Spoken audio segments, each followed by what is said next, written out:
Hi అండి. నమస్తే. Welcome to అమ్మాయి లోకం. అందరూ ఎలా ఉన్నారు? నేనైతే చాలా బాగున్నాను. మీరందరూ కూడా బాగుండాలని మనస్ఫూర్తిగా కోరుకుంటున్నాను. ఇవాళ మన రెసిపీ వచ్చేసి క్యాబేజీతో మసాలా గుంత పొంగనాలు. ఇలా ట్రై చేసి చూడండి. క్యాబేజీ అంటే ఇష్టపడని వాళ్ళు కూడా చాలా బాగా నచ్చుతుంది. ఎలా చేయాలో చూద్దాం. స్కిప్ చేయకుండా చూడండి. మిక్సింగ్ బౌల్‌లో అరకప్పు రవ్వ తీసుకున్నాం, బొంబాయి రవ్వ. దీంట్లో ఒక కప్ వచ్చేసి మజ్జిగ తీసుకున్నామండి. దీన్ని యాడ్ చేసేసి చక్కగా మంచిగా మిక్స్ చేసేసుకుని మూత పెట్టేసేసి ఒక 15 నిమిషాల పాటు నానబెట్టుకుందాము. మనకి రవ్వ నానాలి కాబట్టి.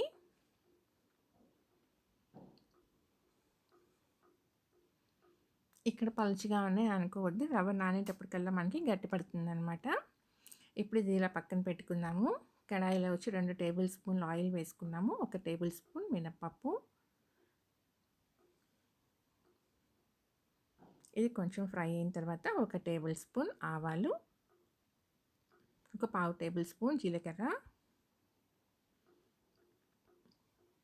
కొంచెం పసుపు. ఇప్పుడు మనకి ఇవన్నీ మంచిగా ఫ్రై అయిపోవాలండి. ఫ్రై అయిపోయిన తర్వాత 1 టేబుల్ స్పూన్ అల్లం చిన్న చిన్న ముక్కలుగా కట్ చేసుకొని పెట్టుకున్నాము, వేసేసుకుందాం. తర్వాత ఒక పెద్ద ఉల్లిపాయ, ఒక పచ్చిమిర్చిని తరిగి పెట్టుకున్నామండి, దాన్ని కూడా వేసేసుకుని, మనకి ఉల్లిపాయ వచ్చి ఎక్కువ ఫ్రై అవ్వాల్సినది లేదండి, మనకి అట్లా మగ్గితే సరిపోతుందనమాట. ఉల్లిపాయ మనకి కొంచెం మగ్గిన తర్వాత ఒక చిన్న సైజ్ టమాటోని కట్ చేసుకొని పెట్టుకున్నాము, దాన్ని కూడా వేసేసుకుందాం.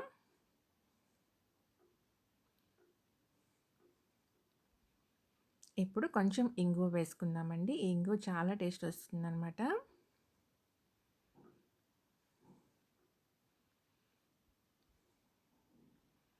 మనకి టొమాటో బాగా మగ్గిపోవాలి. టొమాటో మగ్గిన తర్వాత క్యాబేజీ వచ్చి 1 కప్ అనమాట. దీన్ని మనం తురిమి పెట్టుకున్నామండి. చూడండి, ఇలా ఫైన్గా తురిమి పెట్టుకున్న క్యాబేజీని 1 కప్ అనమాట, ఇది వేసేసుకుందాం. దీంట్లో మనకి క్యాబేజీ ఇప్పుడు బాగా చక్కగా కుక్ అయిపోవాలన్నమాట, మగ్గిపోవాలి.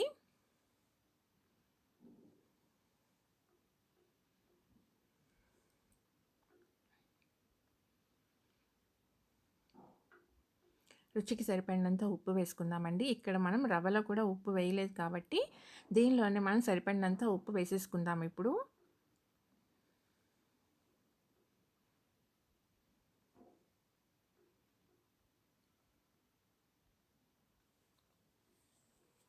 ఇలా ట్రై చేసి చూడండి. ఈవినింగ్ టీ టైంలో కానీ లేదంటే చట్నీ ఏం అవసరం ఉండదండి దీనికి, ఇంకా ఇలానే తినేయచ్చు అనమాట. మీరు క్యాబేజీ వేశారని చెప్పినా కూడా ఎవరు కనిపెట్టలేదు, అంత టేస్టీగా చాలా బాగుంటాయి అన్నమాట. తప్పకుండా ట్రై చేసి చూడండి ఒకసారి మీరు. చూడండి, క్యాబేజ్ మనకి బాగా మగ్గిపోయింది. ఇప్పుడు దీంట్లో 1 టేబుల్ స్పూన్ కారం వేసుకుందాము. కారం అనేది ఫుల్లీ ఆప్షనల్ అండి. మీరు పచ్చిమిర్చి ఇంకొక ఎక్స్ట్రా వేసుకోవాలన్నా కూడా వేసుకోవచ్చు, లేదంటే ఒక పచ్చిమిర్చి నేను వేసుకున్నట్టు కారం కూడా వేసుకోవచ్చండి. ఇప్పుడు ఇదంతా చక్కగా మిక్స్ చేసేసుకుందాం. మిక్స్ చేసుకున్న తర్వాత కొంచెం కరివేపాకు, కొత్తిమీరని తరిగి వేసుకుందాము.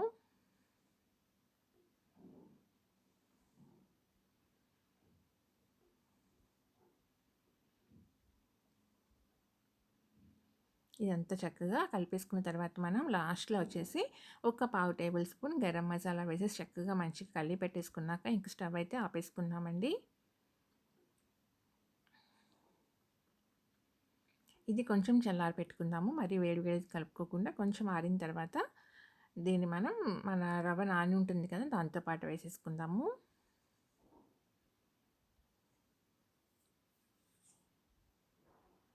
చూద్దామండి, 15 నిమిషాల తర్వాత రవ్వ చక్కగా నానిపోయింది. చూడండి, గట్టిపడిపోయిందనమాట. కన్సిస్టెన్సీ కరెక్ట్గా వచ్చేసింది. ఇప్పుడు దీంట్లో వచ్చి మనం రెడీ చేసి పెట్టుకున్న క్యాబేజీ మసాలా వేసేసుకుందాము.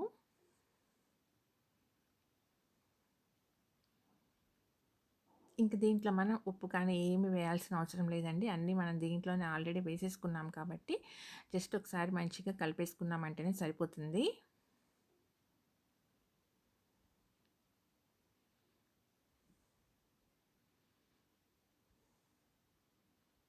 రవ్వతో పాటు మంచిగా మిక్స్ అయ్యేటట్టుగా కలిపేసుకుందాము.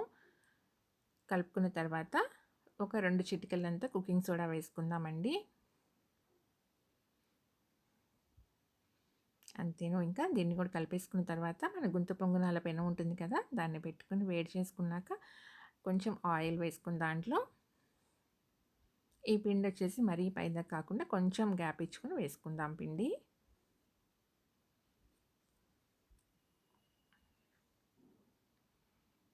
నూనె వేడెక్కిందండి. వేడెక్కిన తర్వాత దీన్ని వేసేసుకుందాం పిండి అన్నిట్లో కొంచెం కొంచెంగా.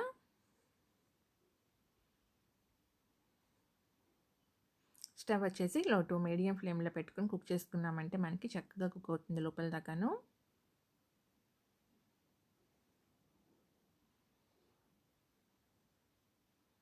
ఆయిల్ కొంచెం ఎక్కువగా ఉంటేనే మనకి కరెక్ట్‌గా ఫ్రై అవుతుందండి. లేదంటే కొంచెం మనకి మీరు ఆయిల్ కొంచెం ఎక్కువ వేసుకొని చూడండి. ఆ టేస్ట్ డిఫరెన్స్ అనేది మీకే తెలుస్తుందనమాట. మరీ కొంచెం కొంచెం ఆయిల్ కాకుండా కొంచెం వేసుకొని చెక్ చేయండి ఒకసారి. ఇది ఫ్రై అయిన తర్వాత కింద మనకి ఇంకా కొంచెం కుక్ అవ్వాలండి. కుక్ అయిన తర్వాత చూడండి ఇలా స్పూన్‌తో అంటేనే మనకి చక్కగా వచ్చేస్తుందనమాట.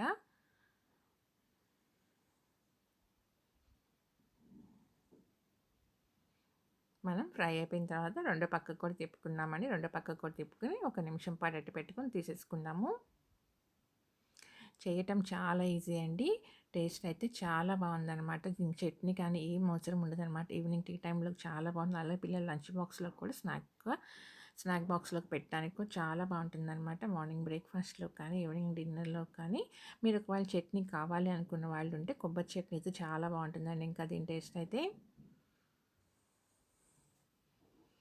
చక్కగా కుక్ అయిపోయింది. తీసేసుకుందామండి ఇంకా.